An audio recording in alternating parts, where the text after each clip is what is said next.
నమస్తే అండి అందరికీ. ఆ రాముని దయ కృప అందరి మీద ఉండాలి. అలాగే నేనైతే అయోధ్య వెళ్ళానండి రామ మందిరం నిర్మాణంకు ముందు.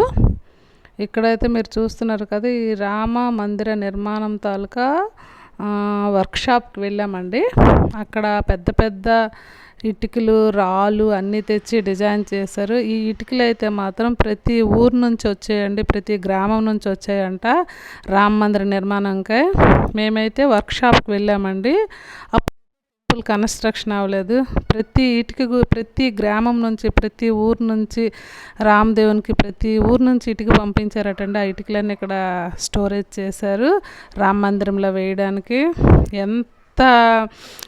ఎంత అభిమానము, ఎంత ప్రేమ మన రాముని మీద చూడండి. ప్రతి ఇటుకి ప్రతి గ్రామం నుంచి వచ్చింది. అలాగే పెద్ద పెద్ద రాళ్ళన్నీ ఇలా డిజైన్ చేశారండి. మేము వర్క్షాప్కి వెళ్ళాం. రామ మందిరం అప్పటికి కన్స్ట్రక్షన్ అవ్వలేదు. ఈ వర్క్షాప్లో మేము డిజైన్స్ చూసుకొని అయోధ్య వెళ్ళేటప్పుడు వచ్చాం. ఇగోండి ఆ క్లిప్పింగ్స్ మీకు నేను ఇప్పుడు ఈ వీడియోలో షేర్ చేస్తున్నాను.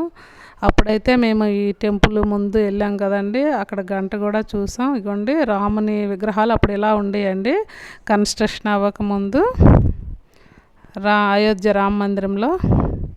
అలాగే హనుమంతుడు అంటే ఇక్కడ ముందుగా ఉంటారు ఇలా హనుమంతుడు. అలాగే కొన్ని ప్రాంతాలు చూసి వచ్చాం. అలాగే అక్కడ ఆర్ట్ గ్యాలరీస్ అన్నీ కూడా మేము చూసుకొని బాగా ఎంజాయ్ చేసి వచ్చామండి.